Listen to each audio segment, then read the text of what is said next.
सभी को राधे राधे, जय श्रीमन नारायण, हरे कृष्णा। कैसे हैं आप लोग? आशा करती हूँ कि आप लोग स्वस्थ हो, अच्छे हों। और इसी कामना के साथ आज हम सुनेंगे परिवर्तनी एकादशी व्रत की कथा। परिवर्तनी एकादशी इस बार 14 सितंबर दिन शनिवार की है। और तो चलिए ज़्यादा देरी ना करते हुए कथा को सुनते हैं। युधिष्ठिर कहने लगे कि हे भगवान, भाद्रपद शुक्ल पक्ष की एकादशी का क्या नाम है, इसकी विधि क्या है, कृपया करके मुझे बताइए। तब भगवान श्री कृष्ण कहने लगे कि इस पुण्य, स्वर्ग और मोक्ष को देने वाली, यह सब पापों का नाश करने वाली उत्तम वामन एकादशी या फिर परिवर्तनी एकादशी है। इसे पधा एकादशी के नाम से भी जाना जाता है। इसका यज्ञ करने से वाजपेयी यज्ञ का फल मिलता है। इस दिन पापियों के पाप नाश करने के लिए इससे बढ़कर कोई उपाय नहीं है। जो मनुष्य इस एकादशी के दिन मेरी वामन रूप की पूजा करता है, उससे तीनों लोक पूज्य होते हैं। अतः मोक्ष की इच्छा रखने वाले मनुष्य इस व्रत को अवश्य करते हैं। जो कमल नयन भगवान का कमल के पूजन करते हैं, वे अवश्य भगवान के समीप जाते हैं। इसमें भाद्रपद शुक्ल एकादशी को व्रत और पूजन करना चाहिए। ब्रह्मा विष्णु सहित तीनों लोकों का पूजा करना चाहिए। हरिवासर अर्थात एकादशी का व्रत अवश्य करना चाहिए। इस दिन भगवान करवट लेते हैं, इसीलिए इसको परिवर्तनी एकादशी भी कहते हैं।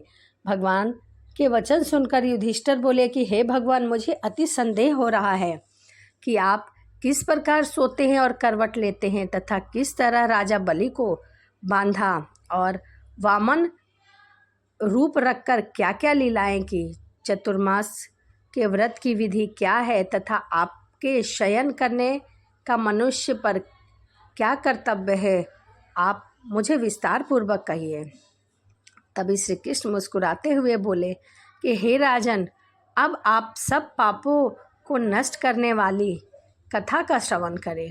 त्रेता युग में बलि नामक एक दैत्य था। वह मेरा परम भक्त था। विधिवत प्रकार से वेद सूक्तों से मेरा पूजा किया करता था और नित्य ही ब्राह्मणों का भी पूजा किया करता था और अपने घर में यज्ञ का आयोजन करता रहता था।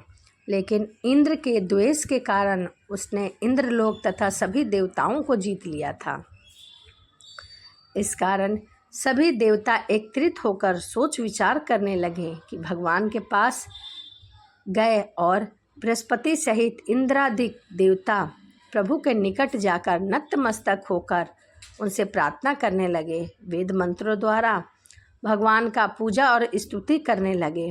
अतः उसी समय मैंने अपना वामन रूप धारण करके 5वां अवतार लिया और फिर अत्यंत तेजस्वी रूप से राजा बलि को जीत लिया। मैंने इतनी वार्ता सुनकर राजा युधिष्ठिर बोले कि हे जनार्दन, आपने वामन रूप धारण करके उस महाबली दैत्य को किस प्रकार जीता। तभी श्री कृष्ण कहने लगे, मैंने वामन रूपधारी ब्रह्मचारी बलि से 3 पग भूमि की याचना करते हुए कहा, ये मुझको 3 लोक के समान है और हे राजन, यह तुमको अवश्य देना होगा क्योंकि तुमने मुझे वचन दिया है।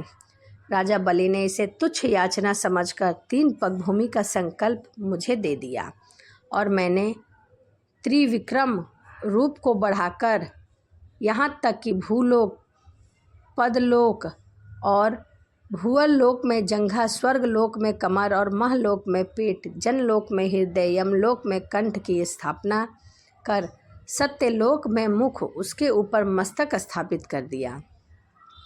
सूर्य, चंद्रमा आदि सब ग्रह, योग, नक्षत्र, इंद्रादिक देवता और शेष आदि सब नागगणों ने विधि प्रकार से वेद सूक्तों से प्रार्थना की। तब मैंने राजा बलि का हाथ पकड़कर कहा कि हे राजन, एक पद से पृथ्वी, दूसरे से स्वर्गलोक पूर्ण हो गया, अब तीसरा पग कहाँ रखूं।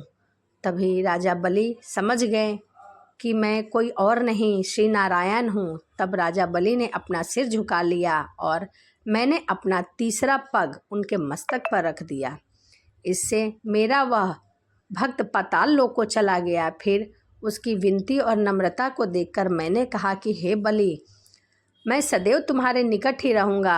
विरोचन पुत्र बलि से कहने पर भाद्रपद शुक्ल एकादशी के दिन बलि के आश्रम पर मेरी मूर्ति स्थापित हुई। इसी प्रकार दूसरी क्षीर सागर में शेषनाग के पृष्ठ पर हुई। हे राजन, इस एकादशी को भगवान शयन करते हुए करवट लेते हैं, इसीलिए तीनों लोकों के स्वामी भगवान विष्णु का उस दिन पूजन करना चाहिए। इस दिन तांबा, चांदी, चावल, दही का दान करना अति उचित माना गया है। रात्रि को जागरण अवश्य करना चाहिए। जो विधि पूर्वक इस एकादशी का व्रत करता है वह सभी पापों से मुक्त हो जाता है और स्वर्ग को जाता है, चंद्रमा के समान प्रकाशित होते हैं और यश पाते हैं। जो पापनाशक इस व्रत को करता है, इसकी कथा सुनता है, दूसरों को सुनाता है, उनको 1000 अश्वमेध यज्ञ का फल प्राप्त होता है। तो यह परिवर्तनी एकादशी, पद एकादशी या फिर वामन एकादशी की कथा थी। आइए अब हम जान लेते हैं कि एकादशी के दिन प्रातःकाल हमें पूजा किस प्रकार से करनी चाहिए। प्रातःकाल ब्रह्म मुहूर्त में उठ के स्नान आदि से निवृत्त होकर स्वच्छ और साफ वस्त्र धारण करना चाहिए। ध्यान रहे वस्त्र पीला ही पहने, यदि पीला ना हो तो आप लाल पहन सकते हैं, क्योंकि हमारे भगवान विष्णु पीताम्बरधारी हैं, इसीलिए उन्हें पीला वस्त्र बहुत पसंद है। और उसके बाद यदि आपके घर में लड्डू गोपाल है या फिर विष्णु भगवान की कोई भी प्रतिमा है, उनकी आप पूजा कर सकते हैं। उन पे आप फल का भोग लगाएं, पीला पुष्प अर्पित करें, पीला अक्षत चढ़ाएं, पीला चंदन चढ़ाएं और घी का दिया लगाएं। साथ में धूप बत्ती और कपूर से उनकी आरती करें और कथा सुनें। इस प्रकार से आप एकादशी की पूजा कर सकते हैं। और सबसे महत्वपूर्ण बात, आप संकल्प लेना ना भूलें।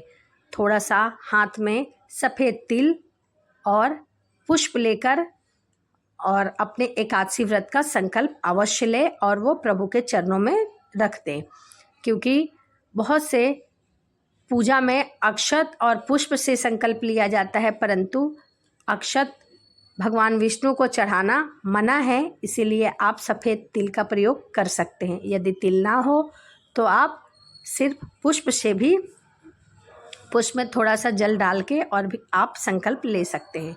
तो यह एकादशी व्रत की कथा थी। वीडियो आपको कैसी लगी कमेंट के माध्यम से ज़रूर बताइए। कमेंट में राधे राधे लिखना ना भूलें। तो चलिए इसी के साथ वीडियो को यहीं समाप्त करते हैं और मिलते हैं अगली वीडियो में। सभी को राधे राधे। जय श्रीमन नारायण। हरे कृष्णा।